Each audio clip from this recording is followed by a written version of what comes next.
I met Steve when way before Torche, when he was doing Floor. It was like when the Floor self-titled record came out, they came through Chicago, and we did like Chicago and Minneapolis. It was just 2 cities, but this is back in like 2003. So I met him then. We became friends, kept in touch.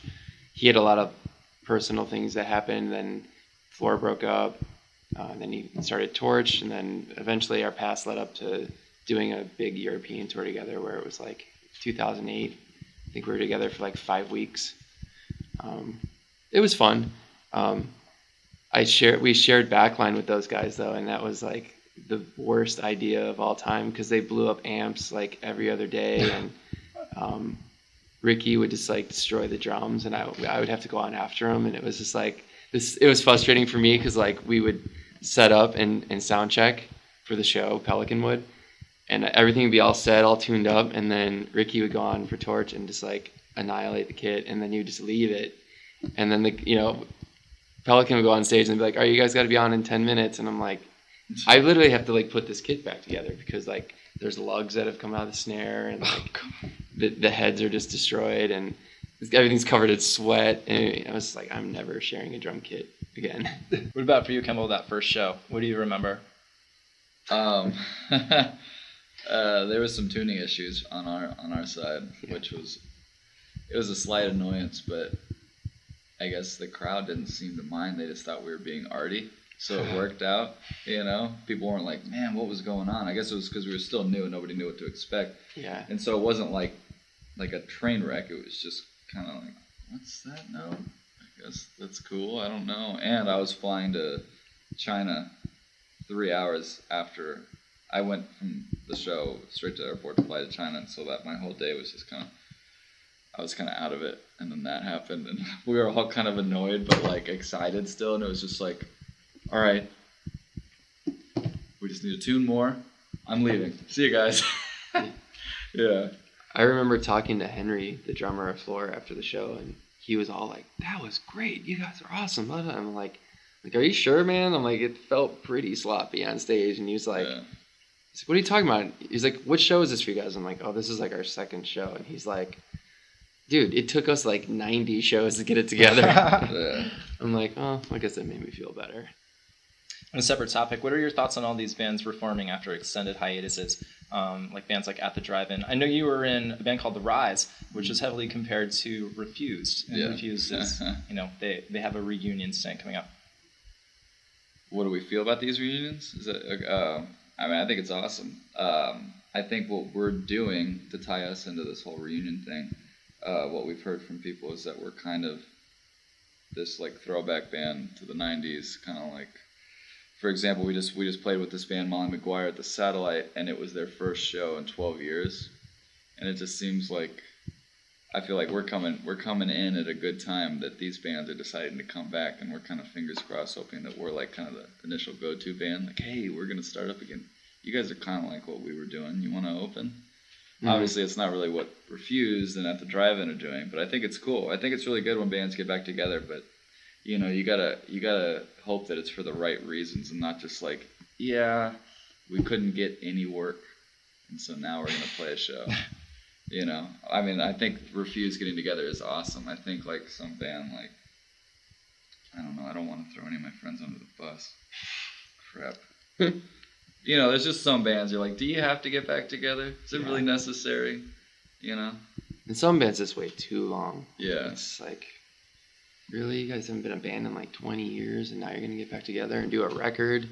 Yeah. You guys are like it's old. Like all like the 80s metal bands that are starting to get back together again. Yeah, even like cool, Sabbath, like Sabbath's going to make another record, and I'm just like, why? You guys don't have to, don't do that. Yeah. Even Metallica, stop making records. Yeah, they don't even need to read it. They need to stop. I did an interview in 2009 with Cave In right after they came back, right after they ended their hiatus. And they spoke, or Steve Brodsky spoke of flying in Dave Grohl's private jet. And I know you were in Juliette and the Licks. Dave Grohl did drums on Four on the Floor. Yeah. Did you ever get to ride in Dave Grohl's private jet? I didn't ride in his private jet, but I did shoot mini beers with him, or shotgun beers with him. We made during that record we made remember we went in and we did a lot of it live, which was awesome. And so, you know, it was like Dave, me, Todd, and Womack all just rocking out together. So the energy was crazy. But the first day we got in, it was at Henson Studios over just off of Sunset in La Brea, I think. Yeah. And we go in there, and you know, Dave's freaking got super personality, so he's freaking jumping around. And he's like, all right, dudes. Draws this picture, and he gives it to the runner there. And the guy's like, what's this? And he goes, I want you to buy all these parts. Here's the instructions, and make it. And it was a beer bong. The thing was like this big. It was awesome. It was amazing. So I guess this story is super long, so I'm just going to cut it short. But when we finally finished up, we were drinking upstairs, and I guess this was, 8 years ago that we did that record? 7 years ago? Henson Studios still talks about all the engineers there still talk about that day that we finished up because we destroyed, because we could. Dave Grohl was there. They're not gonna say anything.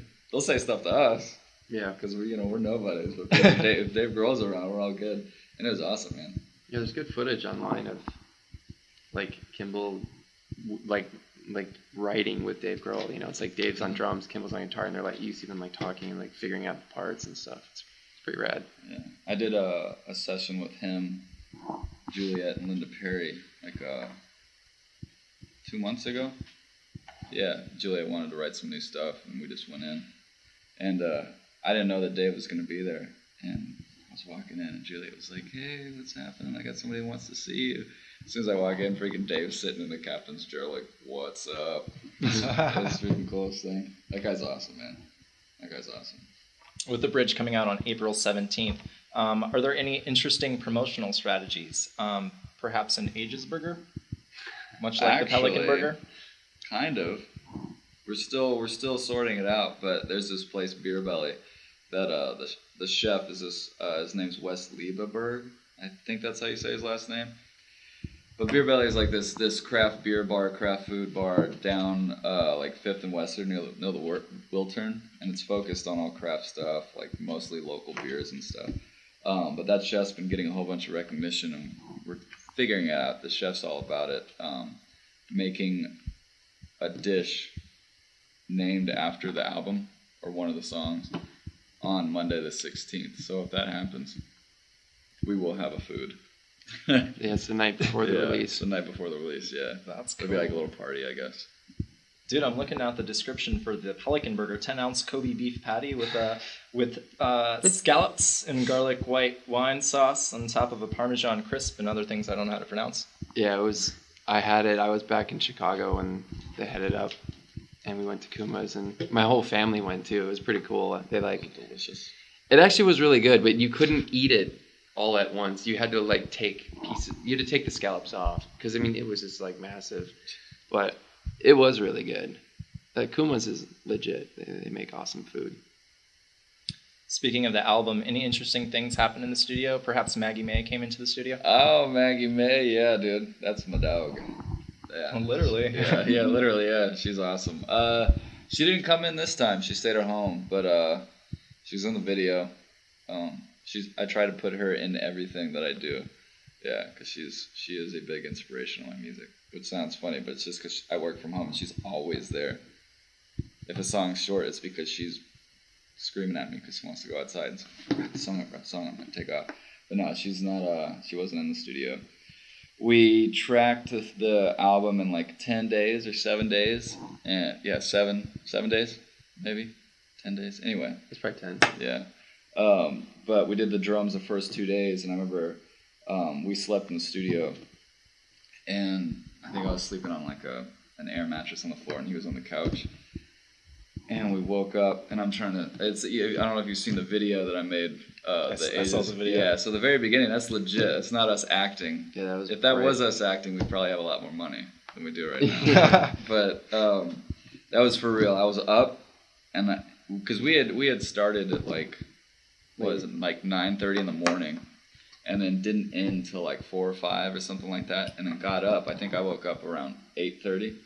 To get everything set up. Like I wanted to heat up the preamps and everything, make sure everything was ready to go when he was up. he gets up, as you can see in the video, freaking just not in the mood to play some drums, and I think it's in the video when he jumped in the pool. Yeah. Yeah, I'll let you take it from there. Yeah, You it was experienced it. This is December when we were up there. Yeah. And it was out in Agora Hills, like in the mountains. Yeah. So it was awesome. it got pretty cold at night, like down to like 30 degrees, and the studio got kind of cold too. Yeah. So we were just like, you know, bundled up like cabin style, and in the morning it was just like you just did not want to get up. You know, it just felt like I was like, oh, I'm so tired, and it was like we gotta get moving, man. You gotta get going. I didn't want to get in the shower, and I'm like, you know what? There's a pool out there. Yeah. I'm just gonna jump in the pool, and it's gonna freak my body out, and I'll be ready to go. So I literally like went outside in the cold and like jumped in this pool that was not. It was like what, 25 probably, like freezing water. I don't know. It wasn't heated though, and I just jumped in, and I was out within the seconds. You know. Yeah. Dried off, and then started tracking like the next half hour. But it was fun, man. The studio was cool up there, and it was real chill, and Kemble pretty much lived there for like almost 2 weeks. Yeah. I just had to be there for the first few, but there weren't really antics because we didn't have a lot of time, and we're not really that band. You know, nobody's like running around pulling their pants down. You know, freaking sticking baby powder in his hi-hats or something like that. Yeah, it was just the four of us, and then the guy who was watching the house, Dave. Yeah, our buddy David Foy. The studio is owned by my friend Phil Buckman, who was out on the road when we were there, and so he plays with Filter. Yeah, I don't know. You'll see like it says Filter in the video because he has gear everywhere, but his studio is awesome. And he totally hooked us up. We were super lucky that he let us in the studio for that long. But, we were super respectful of the studio, cleaned it up, make sure everything was good. The best part was that there was my favorite brewery, Ladyface, was like 3 miles away. Yeah, we made some trips to Ladyface. For one day, I think it was because of the rain or something, Tony gets there and we're setting the bass up. Phil's the bass player for Filter, so there's just limitless bass equipment, whatever you want. And we plugged everything in, and no matter what we plugged in, it was just, when he wasn't playing, it was just going, and we couldn't figure it out. Like 6 hours, and we're like, dude, this is unreal. Like, we're going to lose so much studio time.